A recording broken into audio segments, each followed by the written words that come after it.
امریکہ کے صدر Donald Trump نے ایران کی توانائی تنصیبات پر حملے مزید 10 روز تک روکنے کا اعلان کر دیا۔ سماجی رابطے کی ویب سائٹ پر صدر ٹرمپ نے جاری بیان میں کہا کہ 6 اپریل سن 2026 تک وہ ایران کی توانائی تنصیبات پر حملے روک رہے ہیں اور دعویٰ کیا کہ وہ یہ اقدام ایران حکومت کی درخواست پر کر رہے ہیں۔ اس سے پہلے صدر ٹرمپ نے ان تنصیبات پر حملے 5 روز کے لیے روکنے کا اعلان کیا تھا۔ مدت آج ختم ہونا تھی۔ صدر ٹرمپ نے کہا کہ ایران سے بات چیت جاری ہے اور فیک نیوز میڈیا کی جانب سے جاری خبروں کے برعکس یہ بات چیت اچھی اور عمدگی سے جاری ہے۔ کابینہ اجلاس میں ٹرمپ نے ایران کو دھمکی بھی لگا دی کہ اگر جنگ بندی نہیں ہوئی تو ایران پر بے رحمی سے حملے کریں گے۔ دعویٰ کیا کہ ایران سمجھوتے کے لیے بھیک مانگ رہا ہے۔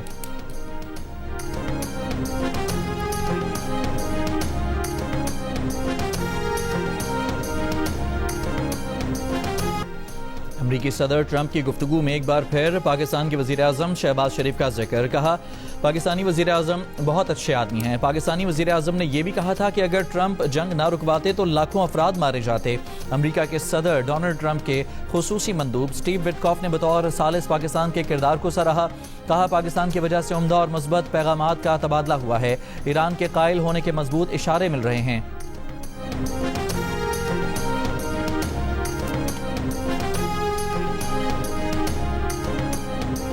امریکہ حقیقت پسندی کا مظاہرہ کرے تو راستہ نکالا جا سکتا ہے۔ سفارتکاری کا عمل رکا نہیں ہے۔ امریکہ اور ایران کے درمیان پاکستان اور ترکی اتفاق پیدا کرنے کی کوششیں کر رہے ہیں۔ امریکی صدر ڈونلڈ ٹرمپ کی دھمکی سے پہلے ایران نے 15 نکاتی امریکی تجاویز کا باضابطہ جواب بھجوا دیا۔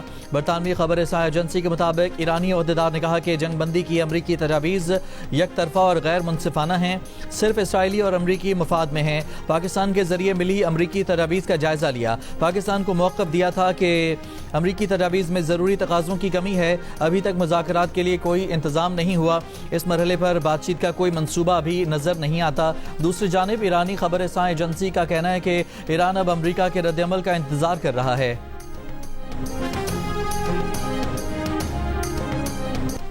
ایران اور امریکہ کے بالواسطہ مذاکرات پاکستان کے ذریعے جاری ہیں۔ پاکستان دونوں ملکوں کے درمیان پیغام رسانی کر رہا ہے۔ وزیر خارجہ اسحاق ڈار کا اعلان کہا امریکہ نے 15 نکات ایران کے ساتھ شیئر کیے جن پر غور کیا جا رہا ہے۔ کشیدگی کے خاتمے اور پائیدار امن کے لیے پاکستان ہر ممکن سفارتی کوششیں کر رہا ہے۔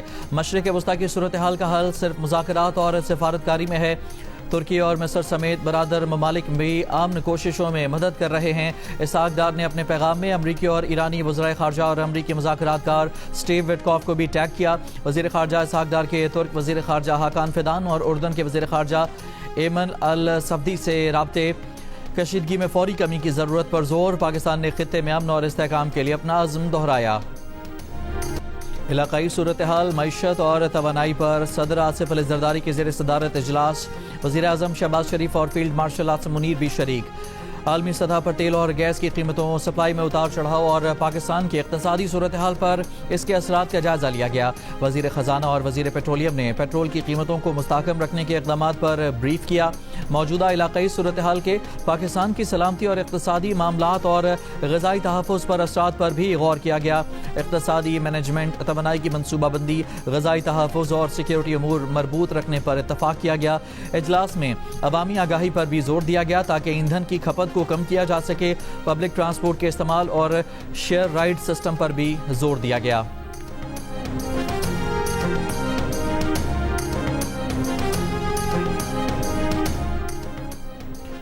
ترک صدر رجب طیب ایردوان نے کہا ہے کہ اس وقت ایران میں بہنے والے آنسو دنیا کے کسی بھی خطے میں مسلمانوں کے آنسوؤں سے مختلف نہیں۔ قتل عام کرنے والے نیٹ ورک کے سامنے کیا فرق پڑتا ہے کہ ہمارا نام علی یا مرتضیٰ ہو یا عمر ہو، عائشہ ہو یا زینب ہو، حسن ہو یا حسین ہو۔ طیب ایردوان نے کہا کہ ایران پر اسرائیل اور امریکہ کے حملوں نے خطے کو شدید بحران سے دوچار کر دیا ہے۔ خطہ مشکل ترین حالات سے گزر رہا ہے۔ یہ جنگ پورے خطے کو متاثر کر رہی ہے، جہاں نہ مسلک کی تمیز رہی ہے نہ نسل کی، اور ہر حملہ مشترکہ نقصان کا سبب بن رہا ہے۔ ترکی اپنے برادر ممالک میں کوئی فرق نہیں کرتا، انہیں مشکل وقت میں تنہا نہیں چھوڑے گا۔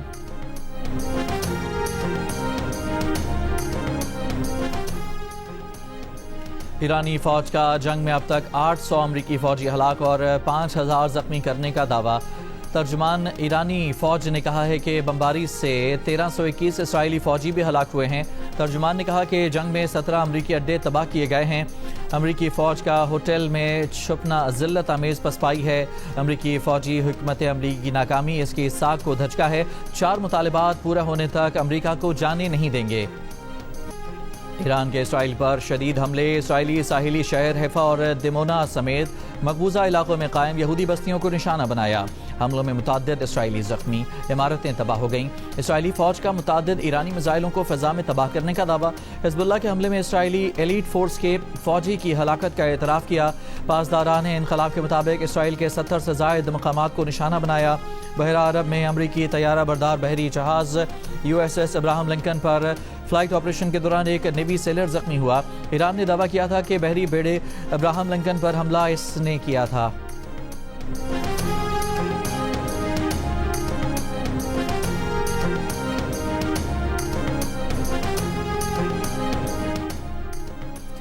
ایران کے شہر بندر عباس پر ایرانی بحریہ کی تنصیبات پر امریکہ اور اسرائیل کے حملے. پاسداران کور کی بحریہ کے سربراہ کو شہید کرنے کا دعویٰ. پاسداران انقلاب نے تصدیق نہیں کی. ایرانی سرکاری ٹی وی کے مطابق حملوں میں شہری مراکز کو نشانہ بنایا گیا. حملے میں اقامتی علاقے میں عمارت مسمار ہو گئی. ایرانی میڈیا کے مطابق جنوبی خراسان میں بھی حملوں کی اطلاعات ہیں. ایران کا کہنا ہے کہ امریکہ اور اسرائیل کے حملوں میں جاں بحق ایرانیوں کی تعداد 1937 ہو گئی.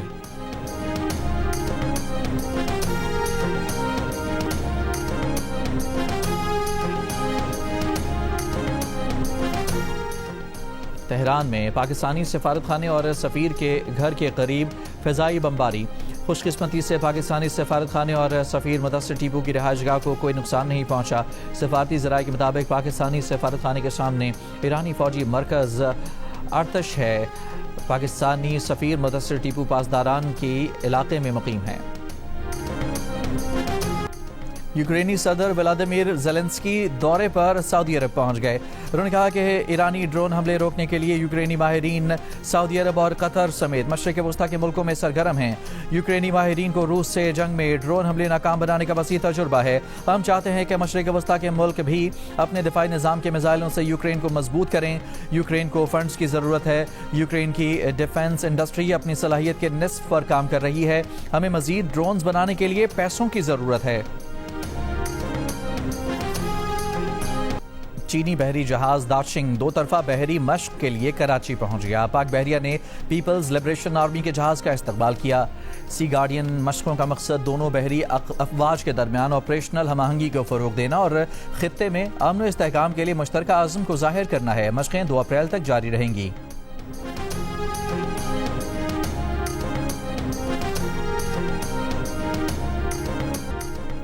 اور مشرق وسطیٰ کے مختلف ملکوں میں طوفانی بارشیں. متحدہ عرب امارات کی ریاست دبئی میں بارش. شارجہ میں موسلادھار بارشوں کے ساتھ اجالہ باری. کئی علاقوں میں پانی کھڑا ہو گیا. امارات کے محکمہ اوقاف نے لوگوں کو نمازیں گھروں میں پڑھنے کی ہدایت کر دی. عمان میں سیلابی ریلوں کا راج. بپھرا پانی گاڑیوں کو بہا کر لے گیا. یورپی یونین کا روس پر مشرق وسطیٰ جنگ میں امریکی افواج کو نشانہ بنانے میں ایران کی مدد کا الزام. یورپی یونین کی خارجہ پالیسی چیف نے کہا کہ روس خطے میں امریکی اہداف اور پڑوسیوں کے نشانہ بنانے کے لیے ایران کو نہ صرف خفیہ معلومات فراہم کر رہا ہے بلکہ اسے ڈرون کے ذریعے سپورٹ کر رہا ہے. اگر امریکہ مشرق وسطیٰ میں جنگ کا خاتمہ چاہتا ہے تو روس پر دباؤ ڈالے کہ وہ ایران کی مدد نہ کرے. G7 وزرائے خارجہ اجلاس میں امریکی وزیر خارجہ روبیو کے سامنے یہ معاملہ اٹھایا جائے گا.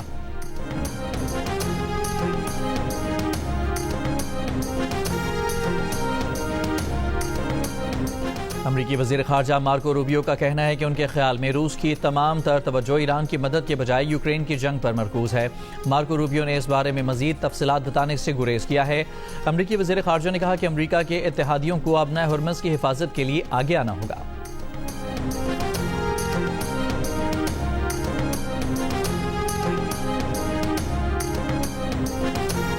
اور نیشنل ویمن T20 ٹورنامنٹ آج سے لاہور میں شروع ہوگا. دفاعی چیمپئن سٹارز اور چیلنجرز افتتاحی میچ میں مد مقابل ہوں گے.